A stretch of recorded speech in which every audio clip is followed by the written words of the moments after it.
Hello friends, मैं doctor अभिराम Singh virtual class में आपका स्वागत करता हूं। बच्चों, आज हम बहुत ही इंटरेस्टिंग टॉपिक, बहुत ही इंपॉर्टेंट कंसेप्ट मैग्नेटिक फील्ड से डिस्कस करने जा रहा हूं, जिसको कहते हैं बायट-सवार्ट लॉ। कहीं कहीं इसको उच्चारण में टी को साइलेंट रखते हैं और बायो-सवार्ट लॉ भी बोलते हैं। वैसे बच्चे जो अभी तक मेरे चैनल को सब्सक्राइब न किए हों, सब्सक्राइब कर लें। अगर मेरा वीडियो अच्छा लगे तो लाइक करें, कमेंट करें। तो आइए देखते हैं बायो-सवार्ट लॉ है क्या। इसके पहले के क्लासों में हम लोग जान चुके हैं कि current carrying conductor produces a magnetic field. Current carrying conductor के चारों तरफ मैग्नेटिक फील्ड होता है। इसको सबसे पहले ऑरस्टेट ने डिस्कस किया। ऑरस्टेट एक्सपेरिमेंट क्लास 10th में आप पढ़े थे कि अगर किसी कैरिंग कंडक्टर के आसपास कोई मैग्नेटिक फील्ड ले जाते हैं तो जैसे ही करंट उसमें फ्लो होता है, मैग्नेटिक फील्ड डिफ्लेक्ट होता है।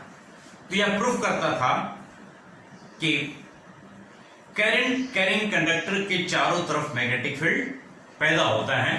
इसको राइट हैंड थंब रूल से भी एक्सप्लेन करते हैं कि यदि करंट ऊपर की ओर है, थंब को डायरेक्ट करता है, तो curl finger represents direction of magnetic field. तो इस तरह से हम लोग करंट के चारों तरफ मैग्नेटिक फील्ड पैदा होता है, यह कंसेप्ट है। और हम मान के चल रहे हैं कि आपको यह समझ में है कि जहां भी कैरिंग कंडक्टर है उसके चारों तरफ मैग्नेटिक फील्ड है होगा। बायट-सवार्ट ने फर्स्ट टाइम करंट एलिमेंट के लिए मैग्नेटिक फील्ड कैलकुलेट किया। बायट-सवार्ट ने ही पहली बार मैग्नीट्यूड ऑफ मैग्नेटिक फील्ड निकाला, अर्थात कि किसी करंट कैरिंग कंडक्टर के स्मॉल सेक्शन के कारण मैग्नेटिक फील्ड कितना होगा। इसके पहले तक हम लोग चर्चा किए थे कि मैग्नेटिक फील्ड होगा, लेकिन बायट-सवार्ट ने कैलकुलेट किया कि मैग्नेटिक फील्ड कितना होगा। तो on the basis of various experiment he conclude कि suppose it is current carrying conductor और इस current carrying conductor के में I current flow हो रहा हो, if I is current flowing in this section and dl is the current element, a small section को current element बताते हैं। अब इस current carrying conductor के कारण किसी पॉइंट P पर जो कि r डिस्टेंस पर है, इसका पोजीशन वेक्टर r हो। अब यह r करंट एलिमेंट से थीटा एंगल बनाता हो, ऐसी स्थिति में इस करंट कैरिंग कंडक्टर के कारण P पॉइंट पर मैग्नेटिक फील्ड कितना होगा। तो according to Biot Savart law,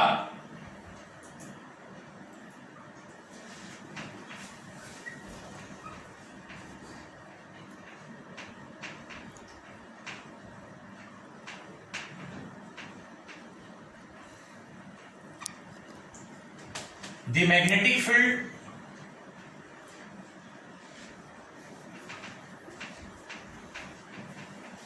at a point P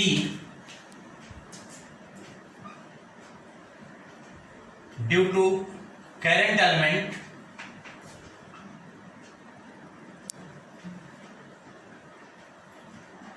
देखिए बच्चों, यहां करंट तो हम लोग पढ़े स्केलर क्वांटिटी, लेकिन अगर करंट और उस length along the direction of current ले लेते हैं, इनका प्रोडक्ट को हम लोग करंट एलिमेंट बोलते हैं। Current element is a vector quantity, क्योंकि लेंथ के साथ उसको मिला दिया, डायरेक्शन दे दिया, तो अब ये वेक्टर क्वांटिटी हो गया। Due to current element I DL, I is current and DL is length, तो इसके कारण मैग्नेटिक फील्ड कितना होगा। According to Biot Savart law, DB is directly proportional to IDL, inversely proportional to a square of the magnitude of distance of this point and directly proportional to sine of the theta, where theta क्या है, theta is angle between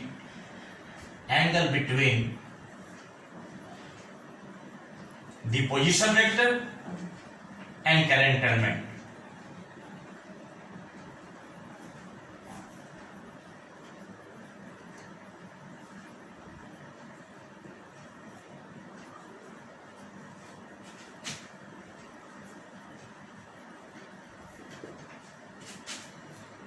अब इस तीनों relation को एक साथ कर रहे हैं। यहां पर हम लोग मैग्नीट्यूड की केवल बात कर रहे हैं, तो यहां पर dB का मैग्नीट्यूड हमको मिलेगा directly proportional to IDL R square sine theta. If proportionality sign it change into sign of equality, तो फिर इसको हम लोग dB इज इक्वल टू यहां पर लिखते हैं 1/4πε0 C square IDL sine theta by R square. बच्चे यहां पर ध्यान देंगे कि मोस्ट ऑफ द बुक में यह C स्क्वायर नहीं है। C क्या है? Speed of light. यहां 1/ε0 into C square mu naught के बराबर होता है। म्यू नॉट को कहते हैं परमिएबिलिटी। परमिएबिलिटी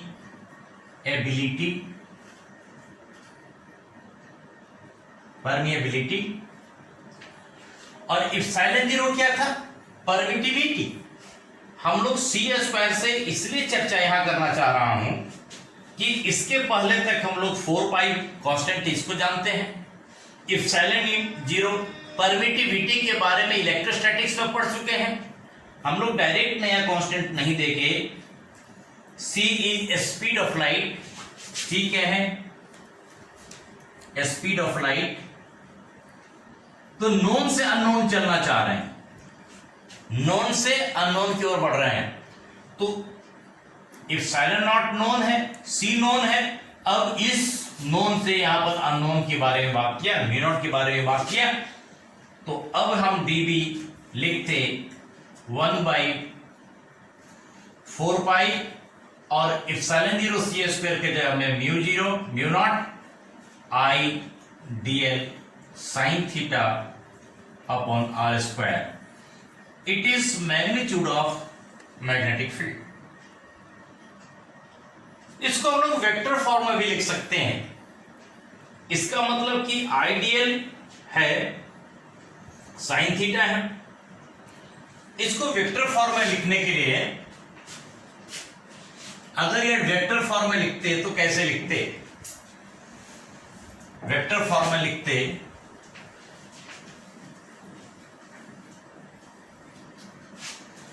इस मैग्नेटिक फील्ड को लेफ्ट हैंड साइड हम पहले वेक्टर डालें, राइट हैंड साइड वेक्टर करना चाह रहे हैं। अब यहां पर कांस्टेंट है mu naught by 4π। Mu naught by 4π is constant. अगर यहां पर एक वेक्टर है आइडियल और दूसरा वेक्टर है R, तो आइडियल क्रॉस R अपॉन ऊपर जब R से मल्टीप्लाई किए तो आपको नीचे भी मल्टीप्लाई करना पड़ेगा। तो यहां पर मैग्नीट्यूड ऑफ R का क्यूब लिखना पड़ेगा। तो it is vector form of bio-Savart law. Ideal cross R को हम लोग लिखते आइडियल R साइन थीटा और नीचे R क्यूब है, R से R कट जाता तो हमारा यह रिलेशन ज्यों का त्यों होता। तो it is vector form of bio-Savart law. अब यहां पर देखिए कि डायरेक्शन ऑफ मैग्नेटिक फील्ड कैसे निकालते हैं। डायरेक्शन ऑफ मैग्नेटिक फील्ड के लिए अगर यहां पर करंट है, thumb represents the direction of current, और इस पॉइंट पर निकालने जाते हैं तो इस पॉइंट पर हम कर्ल फिंगर करें, तो फिंगर अगर कर्ल करेंगे, मोड़ेंगे तो किधर जा रहा है? डायरेक्शन इनसाइड जा रहा है। तो at this point magnetic field produced by this current carrying conductor lies perpendicular to it and pointing towards inside. वहीं पर अगर इधर की बात करते तो अगर यह पोजीशन वेक्टर हमारा इधर होता, इस पॉइंट पर होता, तो अब देखिए करंट इधर की डायरेक्शन में है, और करंट इधर की डायरेक्शन में, कर्व फिंगर कैसे मुड़ रहे हैं बाहर की ओर। तो इस पॉइंट पर magnetic field, this magnetic field बाहर की ओर होता, तो यहां पर यह बाहर की ओर और यहां पर अंदर की ओर।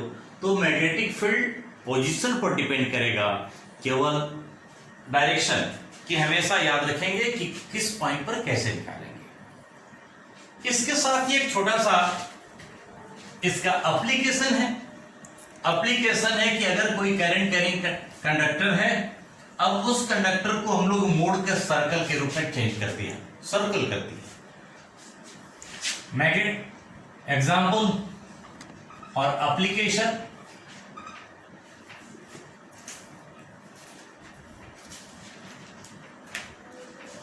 Magnetic field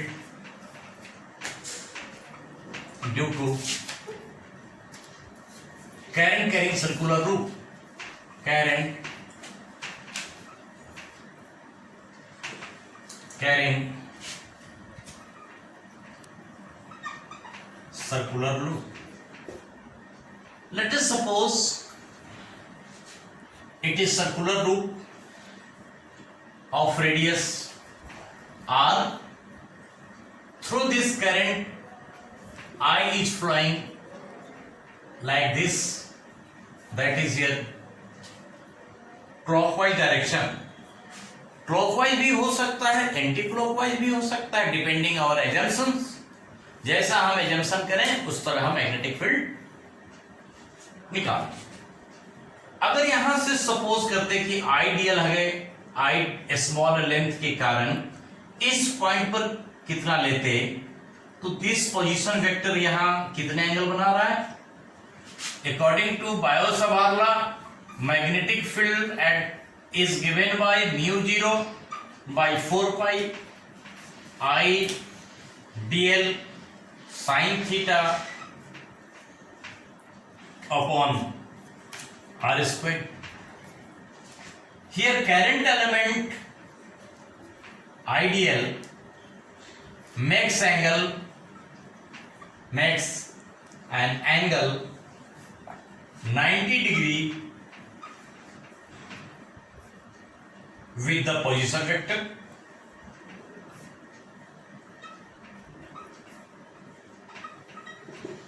Therefore theta sin theta is equal to 1. Then magnitude of this magnetic field due to current element is mu 0 by 4 pi I dl by r square. अगर हमारा करंट इसके कारण मैग्नेटिक फील्ड का direction किधर आया, again यहां पर current element इधर है तो पॉइंटिंग टुवर्ड्स इनसाइड, इस तरह। अगर करंट एलिमेंट यहां लेते तभी पॉइंटिंग टुवर्ड्स इनसाइड होता, अगर करंट एलिमेंट इधर लेते तभी पॉइंट इनसाइड होता। तो इस सर्कुलर लूप के ईच एंड एवरी पॉइंट के कारण magnetic field at the center lies in the same direction. Magnetic field एक ही डायरेक्शन में हो रहा है, एक ही डायरेक्शन में हो रहा है। इसका मतलब हमको उसको ऐड करना है। We have to add all the magnetic field produced by the small section. अगर इस स्मॉल सेक्शन को सबको जोड़ते जाते तो टोटल सम कहां तक होना चाहिए? सरकमफेरेंस के बराबर होना चाहिए। तो total magnetic field will be integration of this small magnetic field mu 0 I by mu 0 4 pi I upon r square is constant. Current नहीं चेंज कर रहा है, इसका रेडियस भी कांस्टेंट है, केवल क्या चेंज कर रहा है? dl, that is current element. और टोटल करंट एलिमेंट किसके बराबर है? mu 0 by 4 pi I r square या 2 पाई r के बराबर है। तो टोटल मैग्नेटिक फील्ड का मैग्नीट्यूड हमें जो मिला वह mu 0, यहां से कट जाएगा, क्या बचेगा? 2 बचेगा, I और r से r कट गया। तो this is magnitude of magnetic field mu 0 I upon 2r। और डायरेक्शन किधर? Poynting towards inside. Pointing towards inside. तो यहां पर अगर यह सर्कुलर लूप है, सर्कुलर लूप के कारण करंट एंटी क्लॉकवाइज है, तो सेंटर पर मैग्नेटिक फील्ड मिलेगा B = μ0I/2r। अगर डायरेक्शन ऑफ करंट बदल देते हैं तो क्या होता? डायरेक्शन ऑफ करंट बदल देते तो मैग्नीट्यूड में कोई अंतर नहीं होता, μ0I/2r रहता, लेकिन डायरेक्शन इसका बदल जाता, it would be pointing towards outside. अगर करंट एंटी क्लॉकवाइज होता तो सेंटर पर मैग्नेटिक फील्ड आउटसाइड होता। अब यहां पर magnetic field depends on current and depends on radius. यदि करंट 2 गुना कर दें, करंट 3 गुना कर दें, करंट 5 गुना कर दें, तो मैग्नेटिक फील्ड भी उसी अनुपात में बढ़ जाएगा, क्योंकि डायरेक्टली प्रोपोर्शनल है। वहीं अगर रेडियस को बढ़ा दें तो करंट मैग्नेटिक फील्ड घट जाएगा, क्योंकि रेडियस बढ़ाने से मैग्नेटिक फील्ड इनवर्सली प्रोपोर्शनल है।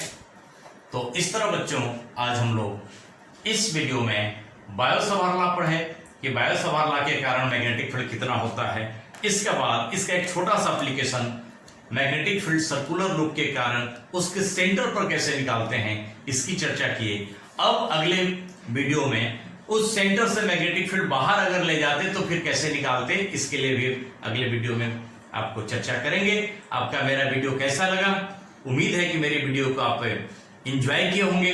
अगर अच्छा लगा होगा तो लाइक करना ना भूलें। एक बार पुनः आपसे निवेदन है कि वैसे छात्र जो मेरे चैनल को सब्सक्राइब न किए हैं, सब्सक्राइब करें, लाइक करें, शेयर करें।